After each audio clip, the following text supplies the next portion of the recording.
La presse, ça devient quelque chose d'extrêmement fascinant pour moi. Je sais pas vous, mais moi je peux plus tomber sur un titre d'une presse où le titre il est vraiment accrocheur et que t'es là, putain, et que t'as envie de lire et que tu te rends compte qu'en fait le contenu c'est jamais la même chose que le titre. Ou un petit peu pareil, mais c'est pas ça. Là par exemple ce matin j'ai vu un titre phénoménal. L'espèce d'iguane disparue depuis plus de 100 ans s'est reproduite. Attends, c'est moi ou il y a un truc qui déconne là? Donc l'animal il a disparu il y a plus de 100 ans et il se reproduit. Quand je vois ça, j'ai même pas envie de cliquer dessus quoi. Mais je me dis, pour l'instant, tu ne vois que ça. Tu vois des articles de presse avec des titres comme ça, t'es là, waouh! Non, tu cliques pour voir. Ah, mais non, mais c'est pas ça en fait. Genre, un gros titre, gros incendie de forêt monstrueux, catastrophique, phénoménal. Et on voit, une photo d'une braise qui s'étend dans un champ. Enfin, waouh, les forêts qui sont prises, waouh, le titre qui fait peur. Tout le monde est là, oh mon Dieu, ça va venir chez nous. Et quand tu cliques sur le lien, en fait, c'est juste un truc qui te dit qu'il faut peut-être éviter de jeter ta clope quand tu as fini de la tirer dans un ballot de paille pour éviter de mettre le feu. Mais en aucun cas, il y a un incendie. On te dit juste que ça fait partie des risques d'incendie. Mais sur la photo, on te met... Genre, c'est la fin du monde. Un volcan. De ouf, quoi. Et ça, c'est depuis la pandémie, en fait. Parce que les médias, ils ont tellement été habitués à faire des gros titres pour faire peur, que maintenant, bah, ils sont un peu dans l'engrenage. C'est pas de leur faute.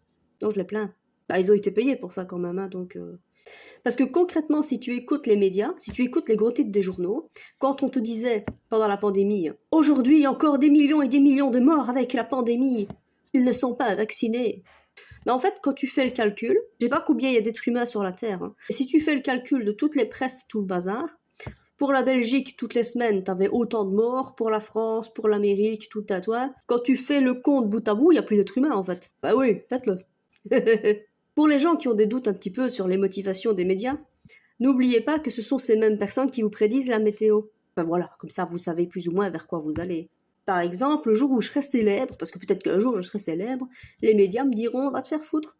Ouais, c'est incroyable le nombre de titres qui n'ont rien à voir avec leur contenu. Il n'y a pas si longtemps que ça, avec la hausse des prix, il y avait aussi un gros titre qui était paru un petit peu partout dans la presse en disant seule une catégorie de personnes va recevoir une aide pour les primes, pour les chics, les tchaks. Et toi, bah forcément, en tant que citoyen, tu as envie de savoir si tu rentres dans la catégorie de la personne. Et puis finalement, quand tu cliques sur l'article, il n'y a pas de catégorie, c'est juste tout le monde va recevoir une prime.